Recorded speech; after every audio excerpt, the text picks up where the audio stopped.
Well, on a day-to-day basis in the IAU, I screen and classify crimes that come through to us, a lot of them on the log put on by officers. And we'll check that for accuracy, veracity. We will check all the victim details, and one important part of it is we will tag them if there are any risk of domestic violence or they're vulnerable. We put safeguarding in place. That's a really valuable part of the job. And then we almost process the crime from officer to outcome. So we clean up the details, get it all sorted, and it's quite an integral part of the system. I work closely not just with colleagues but also with the officers who will phone in the crimes. We'll speak to them. We often allocate to them, give each other feedback, and work closely with colleagues as well, because not all things within the IAU, not all the cases that come in are clear cut, whether it be points of law or other incidents that need linking. So we get a nice chance to confer really and bring the information together. Part of the job is being able to speak with your colleagues if you're not sure about something, or if you just want a consensus about what to do, and that gives the right outcome for the victim.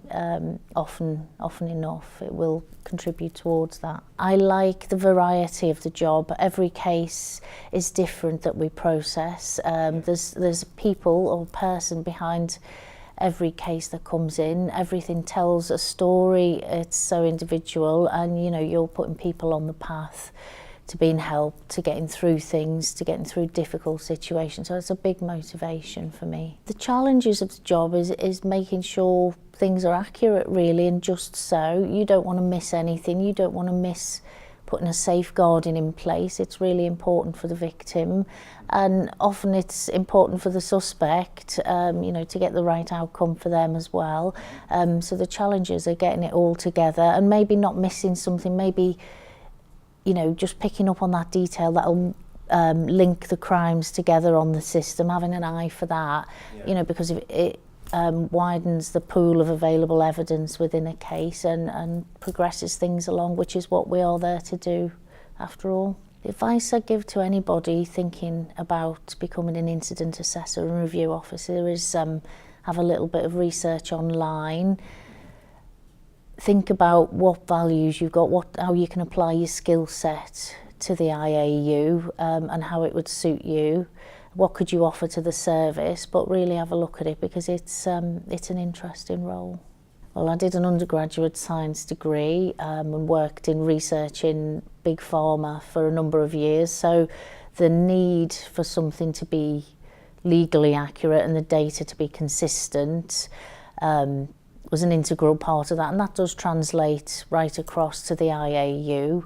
And then because of, you know, the cases we put in, that is, of course, they've got to be accurate, they've got to be watertight, they're almost a legal document. Then I worked for 8 years at NHS Direct as a health advisor. So that was helping people in adverse situations while, you know, going along with the protocol just for the letter of the law and for safety. So that translates across very well as well. And yeah, I've got a big public sector ethos, so it's a privilege to do that and help members of the public. Although I've only been here 3 months, I've been offered extra training opportunities outside the role. There are other opportunities you could go on. People do recognise that you'd want to go on and do a supervisory or managerial role. And also it's a big place to work. There are other departments we're interlinked with, or part of the job. We could shift sideways or into something different.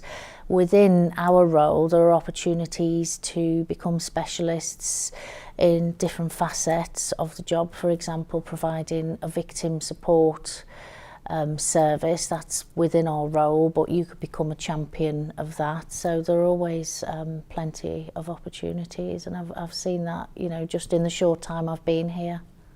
The proudest accomplishment, I suppose I wouldn't put it down to one thing, but I'm somebody who measures my success in how many people I've been able to help, really. I don't measure my accomplishments in what level I'm at or how much money I get. I'm proud to to serve the public. It's a very general answer, but that is my thing. The 3 words I'd use to describe my role and why I'd enjoy it are useful, varied and challenging.